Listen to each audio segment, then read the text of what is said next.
Last class में मैंने आपको बार मैग्नेट की कुछ प्रॉपर्टीज बताई थी कि बार मैग्नेट एक मैग्नेटिक डाइपोल है। बार मैग्नेट के दो पोल्स हैं, दोनों पोल्स इक्वल पोल स्ट्रेंथ्स के होते हैं। फिर हमने उस बार मैग्नेट का एक magnetic dipole moment M vector define किया था, है ना। और फिर बार मैग्नेट का जस्ट लाइक एक इलेक्ट्रिक फील्ड हम लोगों ने एक चार्ज के अराउंड होता है, वैसे एक बार मैग्नेट के मैग्नेटिक फील्ड को हमने डिफाइन किया था। और फिर magnetic field of A bar magnet, जैसे इलेक्ट्रिक डाइपोल्स की इलेक्ट्रिक फील्ड उसकी एक्सियल लाइन पर, उसकी इक्वेटोरियल लाइन पर हम लोगों ने कैलकुलेट की थी, बिल्कुल वैसे ही मैग्नेटिक फील्ड ऑफ एक बार मैग्नेट भी है। तो मैं यहां पर एक बार मैग्नेट का आज आपको एक करंट कैरिंग कॉइल के साथ कंपैरिजन बताना चाह रहा हूं कि how a bar magnet is comparable with a current carrying coil.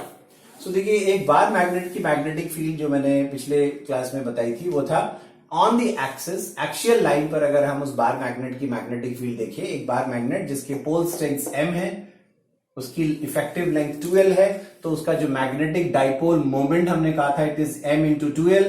Then in that case उसकी एक्सिस पर, उसकी एक्सियल लाइन पर सेंटर ऑफ द मैग्नेट से r डिस्टेंस पर किसी पॉइंट पर उसकी जो मैग्नेटिक फील्ड थी वो थी μ0/4π 2mr/r² - l² whole square, right. अच्छा, बट इसी तरह का एक एक्सप्रेशन याद करो, आपने लास्ट चैप्टर में पढ़ा था कि magnetic field on the axis of a current carrying loop. ये सोचिए एक लूप था, एक current carrying loop whose radius is suppose r। उसके सेंटर से एक एक्सिस पास कर रहा था, उसके सेंटर से एक एक्सिस पर सर्टेन डिस्टेंस x पर एक पॉइंट P है, तो उस पॉइंट P पर इस करंट कैरिंग कॉइल की एक मैग्नेटिक फील्ड थी। जस्ट लाइक उसके एक्सिस पर यहां मैग्नेटिक फील्ड है, उसी तरह से इस करंट कैरिंग लूप के एक्सिस पर पॉइंट P पर एक मैग्नेटिक फील्ड है। एंड अगर इस कॉइल में करंट I है, इस कॉइल के नंबर ऑफ टर्न्स अगर n है, इसमें इस कॉइल का जो हर टर्न है उसका रेडियस अगर r था, तो इस कॉइल की वजह से इस पॉइंट पर मैग्नेटिक फील्ड का एक्सप्रेशन ये था, it was μ0/4π twice NIA divided by r² plus x² raise to the power 3/2, जिसमें a जो था that is pi r² is the area of this loop. ठीक है, ये था, ये दोनों एक्सप्रेशन याद आते हैं। ये दोनों ये एक्सप्रेशन लास्ट चैप्टर में किया था और ये वाला एक्सप्रेशन लास्ट क्लास में बताया था आपको। ठीक है, अच्छा, इसमें एक कंडीशन लगाई थी हम लोगों ने कि that if size of the dipole is suppose small, क्योंकि हम यहाँ पर सिर्फ एक कॉइल कंसीडर कर रहे हैं, तो एक मतलब एक सोलेनॉइड जैसा ना कंसीडर करके, मैंने आपको बार मैग्नेट कहा था एक सोलेनॉइड जैसा है, मैं यहाँ पर उसको एक करंट कैरिंग कॉइल से कंपेयर कर रहा हूं। मतलब I am assuming bar magnet is like a very small size bar magnet. तो अगर एक स्मॉल साइज बार मैग्नेट है, मतलब उसकी लेंथ बहुत कम है, ये डिस्टेंस कंपैरेटिवली ज्यादा अगर मैं लेता हूं, तो r if compared with l is large, then in that case इसी एक्सप्रेशन में अगर हम l को नेग्लेक्ट कर दें, the magnetic field on the axial line would become μ0/4π twice m, एक r ऊपर जो था, नीचे वाले r² minus l² whole square से l जब आप नेग्लेक्ट करेंगे तो it becomes r² whole square. ठीक है, मतलब r⁴, एक r कैंसिल आउट करेंगे तो नीचे बचेगा आपके पास r³। Now this is an important expression जो हमको भी कंपेयर करनी है। और अगर इसी तरह से अगर मैं इस एक्सप्रेशन में वो कंडीशन लगाऊं कि distance of this point is large, ये साइज ऑफ द कॉइल छोटा है, तो उस केस में अगर x को हम लार्ज कंसीडर कर रहे हैं एज कंपेयर टू r, तो ये एक्सप्रेशन फिर ऐसे रिड्यूस हो जाएगा। देखिए, μ0/4π twice NIA divided by r को नेग्लेक्ट कर रहे हैं मैं इसके x के कंपैरिजन में, तो divided by x² to the power 3/2 means x³। ठीक है, तो इस एक्सप्रेशन को इस एक्सप्रेशन से कंपेयर करिए। This is expression of magnetic field on the axis of a small current carrying loop, one small current carrying loop which might be having number of turns, but small sized current carrying loop on its axis at a large distance. And this is expression for magnetic field of a small sized bar magnet, a dipole on its axial line at certain distance r. Okay, अगर आप इन दोनों को compare करो तो देखोगे आप कि लगभग एक जैसा एक्सप्रेशन है। It is μ0/4π divided by distance q, and up here it is 2 times a number factor NIA. Here it is 2 times m. As if here in expression 1 and 2, if you make a comparison, as if here m is replaced by a term NIA, है ना? m is replaced in place of product n into I into A. N means number of turns in this coil, I means current in every turn, A means area of each turn.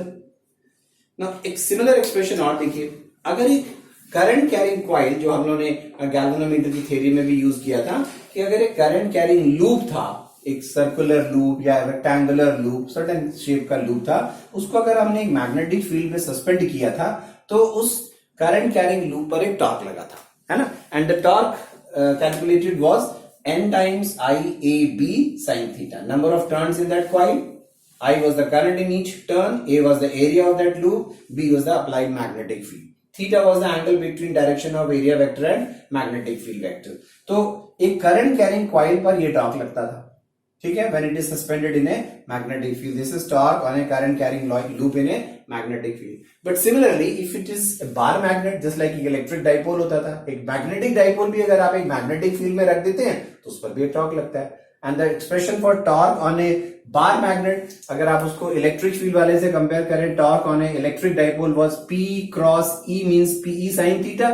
यहाँ पर था वो MB sin theta. M cross B means MB sin theta.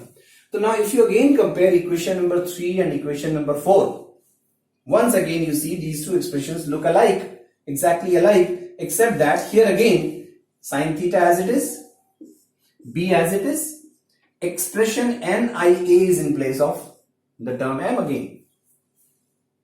Means what I am trying to tell you is that when you have a current carrying loop, it is like a bar magnet. The expressions of magnetic field, the expressions of torque on a current on a bar magnet are having similar expressions for current carrying loops also, except here the term M, which is magnetic dipole moment of a bar magnet, is being replaced by a term here, a product Ni into A.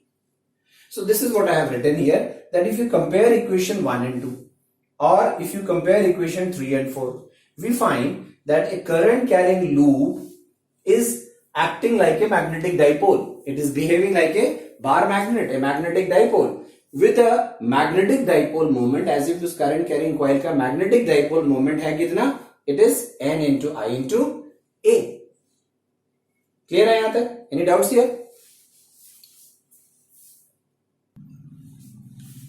Now, last class में ये भी बताया था कि that एक pole, a magnetic pole has a unit Newton per Tesla. Whereas dipole moment, it has a unit Joule per Tesla, and these units were called as its mechanical units. ठीक है, Newton per Tesla for pole strength and magnetic dipole moment for dipole moment. But now we have just now seen that when you have a current carrying coil, that current carrying coil is also acting like a magnetic dipole, and it is having a magnetic dipole moment whose expression is N into I into A. N stands for number of turns in that coil, I is the current flowing in that coil, and A was the area of each turn. Now using this expression, if you see what should be unit of magnetic dipole moment of a current carrying coil, now this unit is called as its electrical unit, and now this unit should be N means number of turns, no units, whereas current means ampere, area means meter square. So in SI systems, the unit of magnetic dipole moment, which is known as its electrical unit, is ampere meter square. So it means ampere meter square is same as Joule per Tesla, isn't it? So it means from this expression you can say even Tesla is Joule upon ampere meter square. Tesla is Joule upon ampere meter square. And similarly, unit of pole strength, since pole strength we define it is magnetic dipole moment divided by length of the bar magnet. तो अगर मैं इसको use करते हुए अब इसकी unit लिखूं, then this is ampere meter square divided by the unit of length is meter, so it becomes ampere meter. That means ampere meter is same as Newton per Tesla. So these two units, these are called as mechanical units, and now these two units, ampere meter square and ampere meter, they are again units of magnetic dipole moment and pole strength. They are called as the electrical units of pole strength and magnetic dipole moment. ठीक है, यहां तक clear है सारी बातें. तो now what picture we have is a current carrying loop which may have one turn. One turn means N is equals to 1, which may have 2 turns, 10 turns, 100 turns, any number of turns. If there is a current carrying loop, maybe it is circular shape, maybe it is rectangular shape, maybe of any other shape, it has an area A. If it is a current carrying loop, it is a magnetic dipole, and it has a magnetic dipole moment. Its magnitude is NIA. So this is an important expression you must now remember. Now once again, हमने electricity में पढ़ा current मतलब flow of charge, और electricity में पढ़ते वक्त हम यही पिक्चर बनती रही हमारे दिमाग में कि करंट मतलब वायर्स में से इलेक्ट्रॉन्स फ्लो होते हैं तो उन्हीं को करंट कहते हैं। But change your picture, it is not कि current is only electrons flowing through current carrying wires, है ना, मतलब metal wires, copper wires, aluminium wires, इनमें से ही चार्ज के फ्लो को हम करंट नहीं कहते। Current can be when may be ions are flowing through solutions, वो भी करंट है। करंट में बी लाइक कॉस्मिक पार्टिकल्स होते हैं, सन से जो हमारे पास पार्टिकल्स आते हैं वो enormous number of charge particles ही आते हैं वहां पर हमारे एटमॉस्फेयर में, वो भी एक ह्यूज करंट ही है। मतलब charge in any way, may be it is flowing through wires, may be flowing through some solution, may be flowing through some vacuum space also, कहीं भी चार्ज फ्लो कर रहा है, that is called as current. Now you know, अगर मैं आपको अब एक मटेरियल के अंदर, कल मैं जब आपको कह रहा था कि एक बार मैग्नेट है उसको 2 टुकड़े कर दो, पिछली क्लास में कहा था कि उसके 2 टुकड़े कर दो, तो जो 2 टुकड़े बनते हैं वो फिर एक बार मैग्नेट बन जाता है ना, उसके पास भी एक north pole and south pole होता है। अब मैं कहता हूं बार मैग्नेट के 2 टुकड़े और कर दीजिए, तो वो 2 टुकड़े फिर नए बार मैग्नेट्स बन जाएंगे। So on, if you go on breaking a magnet like this, तोड़ते चले जाएं और छोटे करते चले जाएं, तो हर छोटा टुकड़ा एक बार मैग्नेट रहेगा क्या? मान लीजिए ऐसा तोड़ते तोड़ते हम एक स्टेट आ गई है, वो एटम बन गया, एक एटम आ गया आपके पास, हाँ, यू हैव वन एटम, एक आयरन बार था, वो मैग्नेटाइज था, वो मैग्नेट था। अब उसको तोड़ते तोड़ते तोड़ते तोड़ते आप एक आयरन के एटम पे पहुंचे, you are holding an iron atom. क्या वो आयरन एटम भी मैग्नेट है? क्या उसके पास भी north pole and south pole है? और उसके पास अगर वो नॉर्थ पोल साउथ पोल है तो क्या वो एक करंट कैरिंग कॉइल है? अभी हम कह रहे हैं करंट कैरिंग कॉइल एक मैग्नेटाइज मैग्नेट होता है, एक बार मैग्नेट होता है। Means what question actually I am having in my mind is कि एक करंट कैरिंग कॉइल के आसपास एक मैग्नेटिक फील्ड होती है, पूरे मैग्नेटिक इफेक्ट्स ऑफ करंट में हमने पढ़ लिया। एक करंट कैरिंग वायर हो या करंट कैरिंग कॉइल हो, वो सोलेनॉइड हो, वो एक मैग्नेटिक फील्ड प्रोड्यूस करता है। ये बार मैग्नेट मैग्नेटिक फील्ड कैसे प्रोड्यूस करता है? उसके पास मैग्नेटिक फील्ड क्यों होती है? क्या बार मैग्नेट में भी करंट ही है? क्या वो भी एक करंट की वजह से ही मैग्नेटिक फील्ड क्रिएट कर रहा है? हाँ, the answer is yes. Actually bar magnet में भी करंट ही है ना। एज सच आप उसको अपने हाथ में पकड़ के खेल रहे हैं, उसको मैग्नेट से मैग्नेट टच कर रहे हैं, अट्रैक्ट रिपेल करवा रहे हैं, तो यू डोंट से कि उसमें करंट है, क्योंकि आपके दिमाग में एक पिक्चर है, करंट से तो इलेक्ट्रिक शॉक लगता है, करंट हमें कहीं छू जाए तो इलेक्ट्रिक शॉक लगता है, मैग्नेट को तो हम पकड़ के खेल रहे हैं, उससे तो इलेक्ट्रिक शॉक नहीं लगता, उसमें करंट कैसे हो सकता है? सी, उसमें भी करंट है, हाँ ऑफकोर्स वो आपको शॉक नहीं दे रहा है, लेकिन करंट है। कैसे है करंट? उस पिक्चर को समझना है आपको। तो जब मैं कह रहा हूं मैग्नेट को तोड़ते तोड़ते तोड़ते तोड़ते कहां पहुंचे आप? एक एटम पे पहुंचे। तो क्वेश्चन इज कि क्या एटम में भी करंट है? अब अगर एटम के भी अंदर आप जाएं तो what is there inside an atom? ये एटम के अंदर क्या है? Inside an atom the picture you know is there is a nucleus, inside there is this nucleus at the centre, carrying a positive charge, and around that positive charge, around that nucleus you have some orbits. Orbits में भी circular, अगर आप imagine करते हैं कि atom का structure की electrons revolve in circular orbit, जैसा बोर की थ्योरी में कहते हैं, तो let us imagine circular orbit. तो वो ऑर्बिट्स में क्या घूम रहे हैं? Electrons. Electrons are revolving. And what are electrons? Electrons क्या है? Electrons are nothing but charges. तो एक ऑर्बिट में घूमता हुआ एक इलेक्ट्रॉन, इस ऑर्बिट को आप एक इमेजिनरी वायर समझिए। सोचिए कि वो एक वायर है ना, made up of vacuum, that wire is made up of vacuum, है ना। वो उस वैक्यूम वाली वायर में इलेक्ट्रॉन चलता रहता है, घूमता रहता है। अब 10 to the power 22 इलेक्ट्रॉन्स पर क्यूबिक सेंटीमीटर किसी तार से चलते थे, हाँ, तब आप कहते थे वो करंट है। अगर उसके आधे इलेक्ट्रॉन्स चलेंगे तो क्या करंट नहीं है ना? वो भी करंट है। अगर एक ही इलेक्ट्रॉन चलेगा तो क्या वो करंट नहीं है? वो भी करंट है, क्योंकि चार्ज तो फ्लो कर रहा है। अगर मैं इसका इस इमेजिनरी वायर का कोई क्रॉस सेक्शन देखूं तो इस क्रॉस सेक्शन से क्रॉस हो रहा है क्या? Charge. And charge crossing through any cross sectional area is called as current. That means एक एटम के ऑर्बिट्स में घूमने वाले इलेक्ट्रॉन्स नथिंग बट करंट्स हैं, और वो करंट्स ही नहीं है, वो करंट कैरिंग कॉइल्स हैं, करंट कैरिंग लूप्स हैं, करंट कैरिंग लूप्स हैं। It means every current carrying, every electron revolving in an orbit around the nucleus is a current. And you'll be surprised कि आप जानते हैं, आपने atomic structures में पढ़ा है कि electrons not only orbit around the nucleus. While they are orbiting, while they are revolving around the nucleus in their orbits, they're also, spinning on their axis. वो अपनी एक्सिस पे स्पिन भी करते रहते हैं और न्यूक्लियस के चारों तरफ घूम रहे, जस्ट लाइक हमारा अर्थ घूमता रहता है। अर्थ अपनी एक्सिस पे भी घूमता रहता है और अर्थ सन के चारों तरफ भी घूम रहा है, दो तरह के मोशंस एक्सिक्यूट कर रहा है। तो उसका ऑर्बिट में घूमना, इलेक्ट्रॉन का न्यूक्लियस के अराउंड ऑर्बिट में घूमना, वो तो करंट है। But you will be surprise कि उसका अपनी एक्सिस पर घूमना, मतलब उसका स्पिन करना भी एक करंट है। हाँ, स्पिन करना भी एक करंट है। तो वो कैसे करंट है भाई? वो भी करंट कैसे है? तो ये मैं आपको ऐसा कहूंगी, इमेजिन एन इलेक्ट्रॉन, ये एक इलेक्ट्रॉन है, हाँ, जो आप देख भी नहीं पाते हैं, उसको मैं कह रहा हूं इतना बड़ा एक electron. Suppose this is an electron, और इस पूरे एक इलेक्ट्रॉन के पास कितना चार्ज है? ई चार्ज है, ई कूलम, ठीक है। अब स्पिन कर रहा है, मतलब वो अपनी इस एक्सिस पर इस तरह से घूम रहा है, isn't it? ऐसे घूम रहा है। नाउ यू इमेजिन कि इस इलेक्ट्रॉन में बहुत सारे छोटे छोटे टुकड़े हैं, छोटे छोटे पीसेस का बना हुआ है। ये electron is made up of large number of small pieces. हाँ, इतना छोटा इलेक्ट्रॉन, उसमें भी पीसेस इमेजिन करो, क्या क्या बोलते रहो।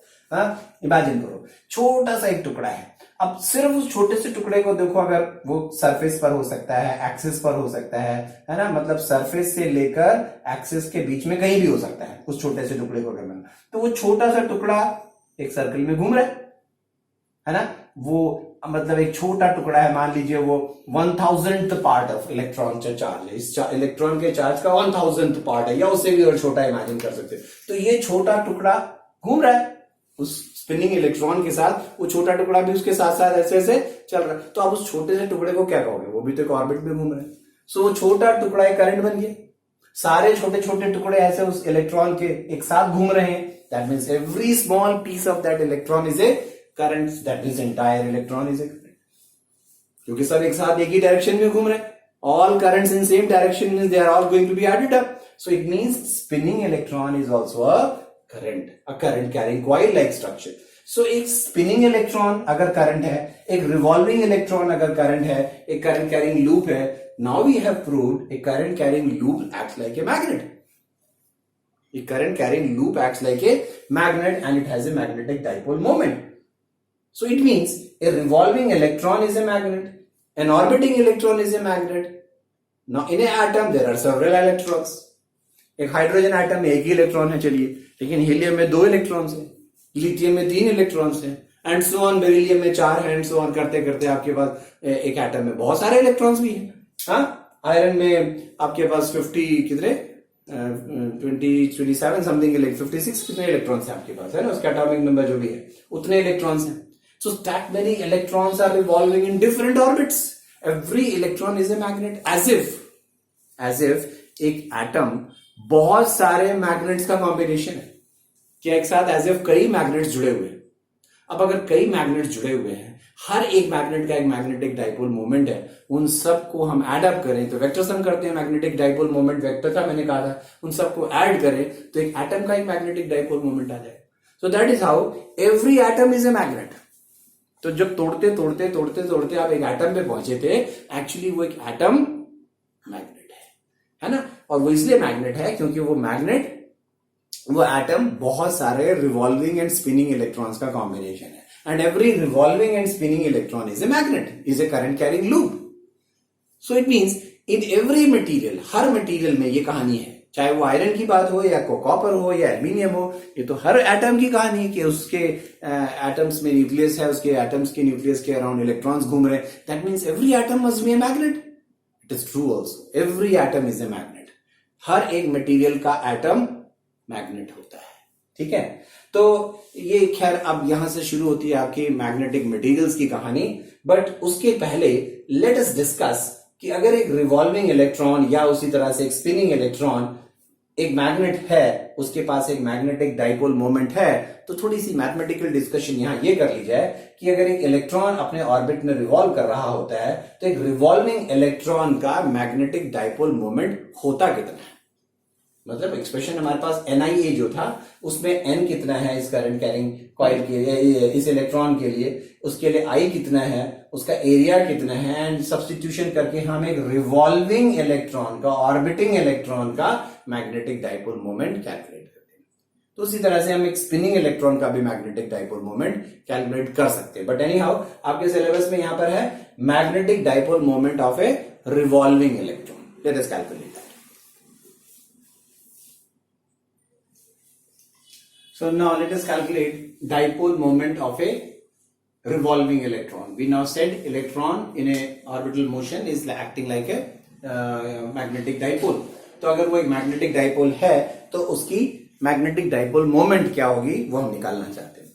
तो इमेजिन करो कि एक इलेक्ट्रॉन है, वो किसी ऑर्बिट में न्यूक्लियस के अराउंड घूम रहा है और उस न्यूक्लियस के अराउंड घूमते हुए उस ऑर्बिट का रेडियस मान लेते हैं कितना है, r है. r is the radius of the orbit. You see, r is the radius of the orbit. ये इलेक्ट्रॉन इस ऑर्बिट में ऐसा घूम रहा है, ठीक है. उसके पास एक ऑर्बिटल स्पीड है, टेंजेंशियल वेलोसिटी उसके पास है. तो व्हाट इज द वेलोसिटी और the speed of the electron in the orbit? Suppose it is v and it takes a time interval of t second to complete one revolution. ये एक यहां से घूम करके यहां तक दोबारा कितनी देर में आ जाता है? t टाइम में. और इलेक्ट्रॉन का चार्ज E है, नेगेटिव है, वो हम माइंड नहीं करते. अभी हम उसका मैग्नीट्यूड देख रहे हैं कि करंट निकालने के लिए हमें चार्ज का मैग्नीट्यूड ही चाहिए. तो suppose E is the charge on the electron, R is the radius of the orbit, T is the time taken to complete one revolution and it is revolving in this orbit with a speed of v. तो speed अगर v है तो हम speed क्या कहते हैं? It is distance upon time. t time में वो कितना डिस्टेंस चल रहा है? One revolution mean circumference of this orbit, इसलिए लिखा 2πr divided by t, distance upon time. तो दैट इज इट्स स्पीड. तो it means it's time period of revolution कितना हुआ? एक ऑर्बिट को रिवॉल्व कंप्लीट करने में उसका जो टाइम लग रहा है it is 2πr upon v. ठीक है, जस्ट एक्सचेंज कर दिया 2πr upon v. Now what is the area of the loop? एक लूप का एरिया हम कह रहे हैं पाई आर स्क्वायर. अगर वो एक लूप है तो let us see how many turns are there? तो एक लूप है, that means number of turns is 1. तो what was the magnetic dipole moment? तो you know since magnetic dipole moment आपने कहा, magnetic dipole moment of a current carrying loop क्या था? It was m, जिसको यहां इलेक्ट्रॉन के लिए स्पेशली हम एक सिंबल म्यू ले लेते हैं.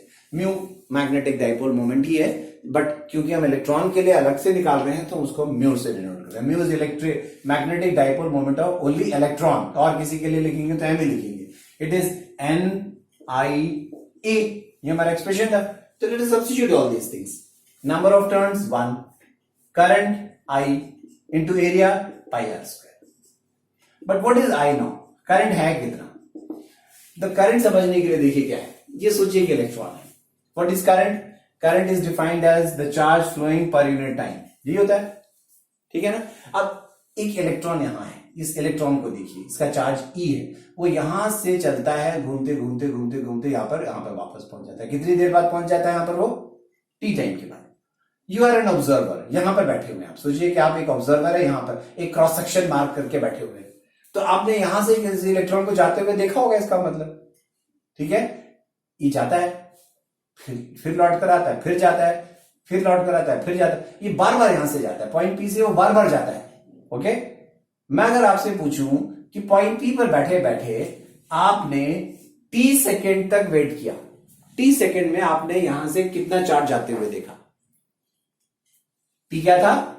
t क्या था? t was the time taken for completing one revolution. अगर आपने यहां पर ऑब्जर्वर बनकर सिर्फ t सेकेंड्स की तक नोट किया तो आपने t सेकेंड्स में आपके इस क्रॉस सेक्शनल एरिया से कितना चार्ज जाते हुए देखा? नेचुरली एक इलेक्ट्रॉन गया वहां से. तो एक इलेक्ट्रॉन मींस कितना चार्ज गया? E चार्ज गया, ठीक है. E चार्ज t सेकेंड्स में गया, 2t सेकेंड्स में 2e चार्ज गया, 3t सेकेंड्स में 3e बार चला, 3e चार्ज, 3 बार गया होगा तो 3e चार्ज गया आपके. मतलब वही इलेक्ट्रॉन ऑफ कोर्स जा रहा है, आप सिर्फ इस पॉइंट से उसको क्रॉस होता हुआ देख रहे हैं. तो किसी इंटरवल ऑफ टाइम में आप कैलकुलेट करिए कितना चार्ज गया. तो t सेकेंड्स में कितना गया होगा? एक बार गया होगा तो E चार्ज गया. 2t सेकेंड्स तक वेट करिए तो 2e चार्ज चला गया होगा. लाइक दैट अगर मैं पूछूं कि इस लूप में किसी भी पॉइंट से कितना करंट जा रहा है तो current should be E upon t. Am I clear? तो t अगर I is E upon t, let us put in this expression. This is call it as equation 2. तो mu is equals to 1 हटा देते, I means E upon t into pi r square. Correct? But what was t? T was 2 pi r upon v. That means I may replace again E upon t. T को मैं replace कर रहा हूं as 2 pi r upon v, मतलब v ऊपर आ गया, into pi r square. फिर तो pi and pi cancel out. एक आर पे कैंसल आउट कर देते हैं, तो what are you left with, mu is 1/2 EV/r।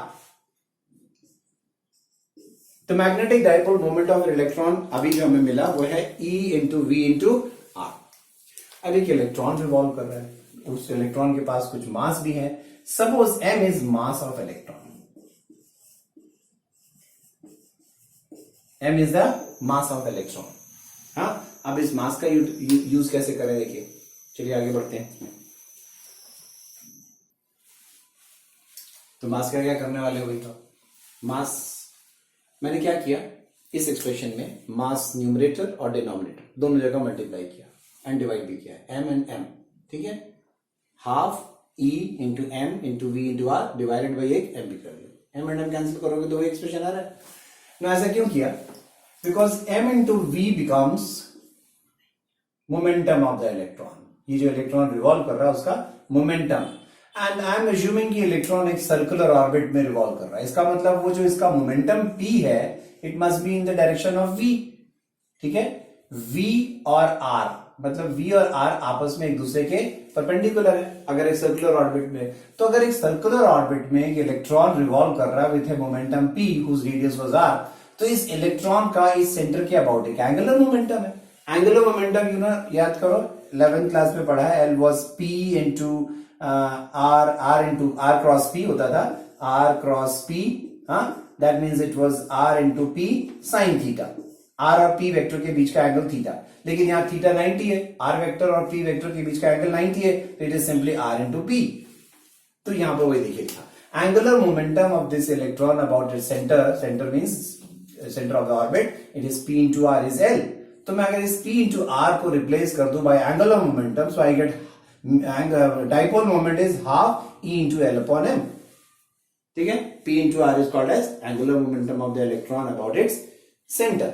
तो एक नए फॉर्मेट में आ गया, यहां पर आपको वेलोसिटी के टर्म्स में नजर आ रहा था, नाउ यहां पर angular momentum in terms of dipole moment in terms of angular momentum आ गया ना। आगे एक और इंटरेस्टिंग चीज है, देखिए इस एक्सप्रेशन को हम एक और फॉर्मेट में चेंज करते हैं, ठीक है, इन terms of velocity, in terms of angular momentum.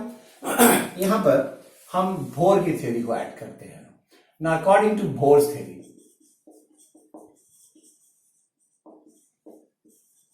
Bourse theory जब आपने एटॉमिक स्ट्रक्चर्स में पढ़ी है, तो you have learn about one of the postulate of Bohr. He says that कोई भी इलेक्ट्रॉन जब किसी ऑर्बिट में घूमता है तो उन ऑर्बिट्स को आप नाम देते हैं स्टेशनरी ऑर्बिट्स। तो बोर ने ये कहा है कि इलेक्ट्रॉन अपनी मर्जी से किसी भी ऑर्बिट में घूमे, उसको ऐसी परमिशन नहीं है। इलेक्ट्रॉन को रिवॉल्व करना है अगर न्यूक्लियस के चारों तरफ, तो उसको ऑर्बिट सेलेक्ट करना पड़ेगा। मतलब there are few choices of orbits, इसमें घूमो या उसमें घूमो फिर उसमें घूमो, आपकी मर्जी नहीं है कि मैं किसी भी ऑर्बिट में घूमो। तो वो जो ऑर्बिट्स हैं, सेलेक्टिव ऑर्बिट्स हैं, उन ऑर्बिट्स को बोर ने अपने एक पोस्टुलेट में समझाया कि वो ऑर्बिट्स कौन से होते हैं उन स्टेशनरी ऑर्बिट्स में। तो बोर का थ्योरी पोस्टुलेट ये कहता है कि according to Bohr, electrons can revolve in only those orbits in which its angular momentum was an integral multiple of a constant h upon 2 pi, where h is called as Planck's constant। कि अगर एक electron किसी orbit में घूमता है तो उसके पास उसका जो एंगुलर मोमेंटम होना चाहिए घूमते वक्त, वो कितना हो सकता है, मिनिमम h upon 2 pi। इससे कम एंगुलर मोमेंटम के साथ एक इलेक्ट्रॉन न्यूक्लियस के अराउंड किसी ऑर्बिट में नहीं घूम सकता, किसी भी एटम में। इसके पास minimum angular momentum h upon 2 pi होना चाहिए। अगला पॉसिबल वैल्यू क्या है, n is equal to 2 means 2h upon 2 pi। Next possible value is n is equal to 3 means 3h upon 2 pi। n can have values like 1 or 2 or 3 and so on। इसी को आप कहते हैं principal quantum number, है ना। तो electrons can have angular momentum which can be integral multiples of h upon 2 pi and h is nothing but Planck's constant। You know the value of Planck's constant, हम लोग उसको photo electric effects के chapter में जानते हैं। तो ये एक इलेक्ट्रॉन का एंगुलर मोमेंटम बोर सेज कि इतना पॉसिबल वैल्यूज हो सकती है। तो अगर मैं इसको इसमें सब्स्टिट्यूट कर दूं तो I get mu is equals to half E upon m into L को मैं रिप्लेस कर रहा हूं into n h upon 2 pi, ठीक है। तो what I get is mu is equals to n times, n एक इंटीग्रल नंबर था क्योंकि मैं बाकी सब चीजों को इकट्ठा कर देता हूं, n times E is a constant, charge of electron H is Planck's constant, you know the value of H also, divided by 2 times, 2 into 2 4 times, m means mass of electron, वो भी एक constant है, into pi, 4 pi m. So this is the dipole moment of a magnetic dipole moment of a revolving electron. इसमें से हम देख रहे हैं ये फैक्टर तो एक कांस्टेंट है, everything is constant in this, ये पूरा फैक्टर एक कांस्टेंट है, तो वी में right mu that is a magnetic dipole moment of A revolving electron. एक इलेक्ट्रॉन जो हम कह रहे हैं मैग्नेटिक डाइपोल है, बार मैग्नेट जैसा बिहेव कर रहा है, उसका डाइपोल मोमेंट कितना है, एन टाइम्स, इस कांस्टेंट को डिनोट कर देते हैं by a symbol mu B, ठीक है, mu B which I have replace in place of e h upon 4 pi M.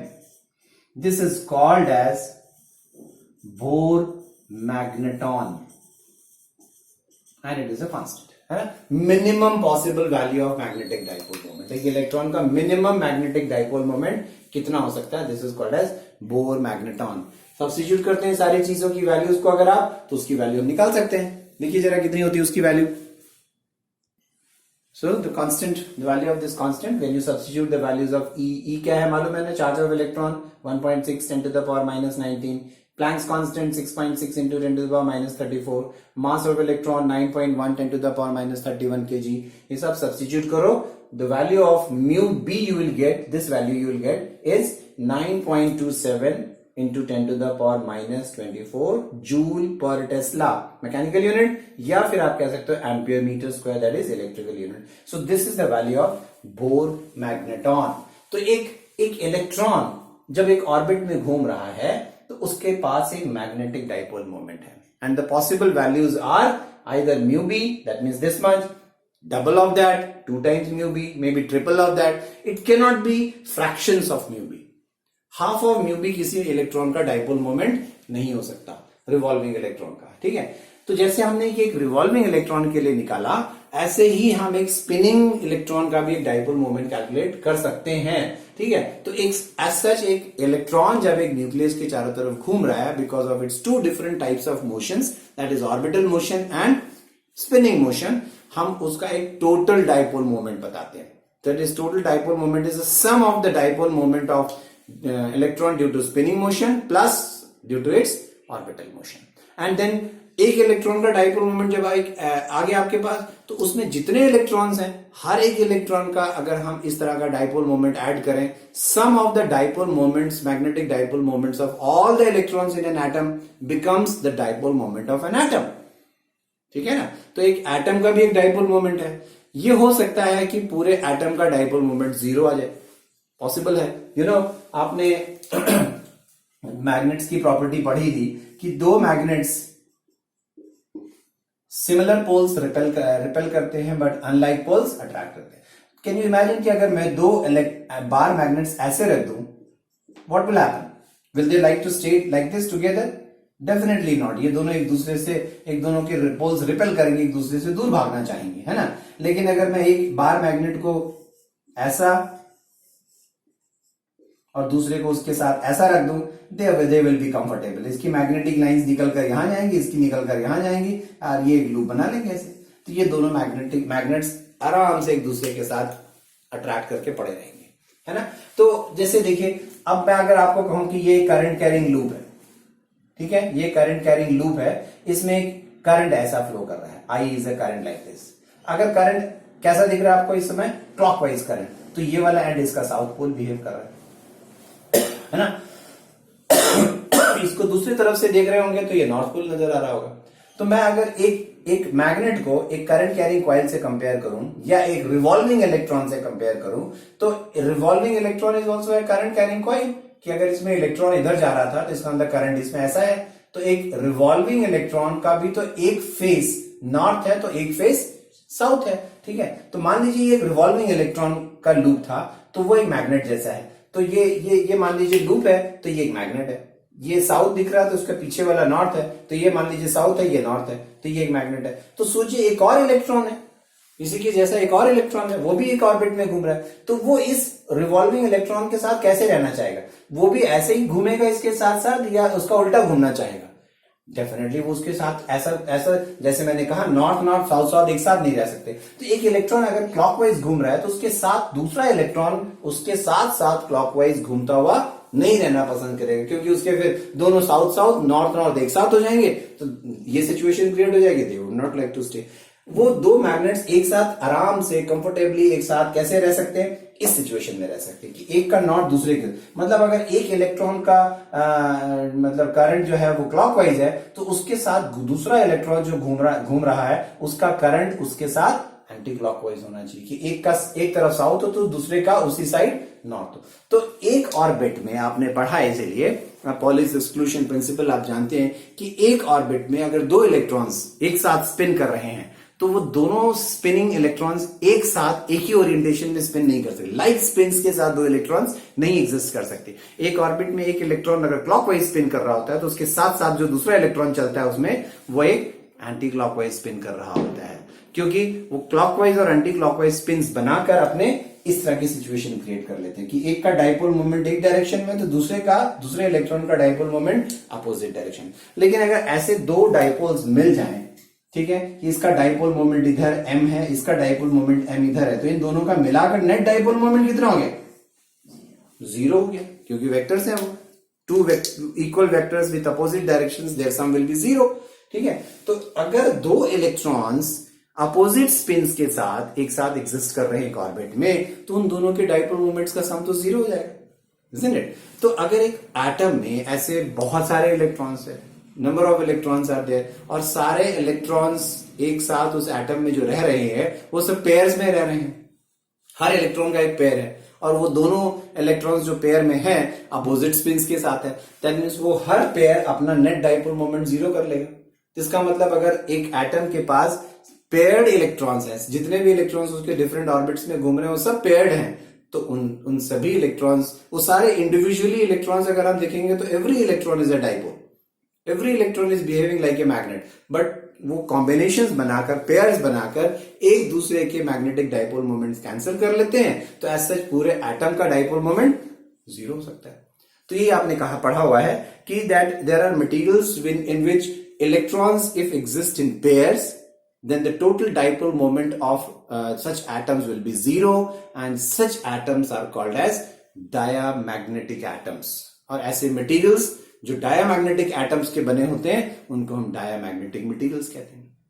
But if you have an atom जिसमें कम से कम एक इलेक्ट्रॉन ऐसा हो जो अनपेयर्ड हो, उसके साथ उसका पेयर ना हो, हाँ, अकेला घूमता हो, अकेला स्पिन करता हो, तो उसके डाइपोल मोमेंट को, मतलब अगर एक ही मैग्नेट है तो उसका डाइपोल मोमेंट तो होगा ही, वो तो 0 नहीं हो सकता।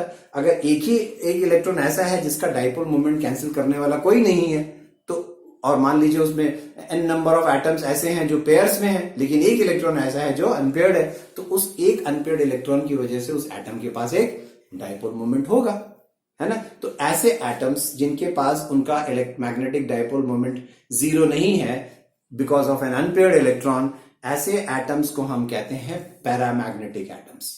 और ऐसे एटम्स का बना हुआ मटेरियल जो होता है that is called as a paramagnetic material. तो बेसिकली दो तरह के मटेरियल्स हुए, diamagnetic materials and paramagnetic materials. Diamagnetic materials are those materials in which every atom's dipole moment is 0 because there are electrons in that atom which are existing in pairs, and paramagnetic materials means atoms in which there is every atom has got a magnetic dipole moment because there is at least one electron which is an unpaired electron, so it has a magnetic dipole moment, so those are called as paramagnetic materials। ठीक है, so next class में हम लोग magnetic materials के बारे में पढ़ेंगे, इसी से शुरुआत करेंगे, what are diamagnetic and what are paramagnetic materials.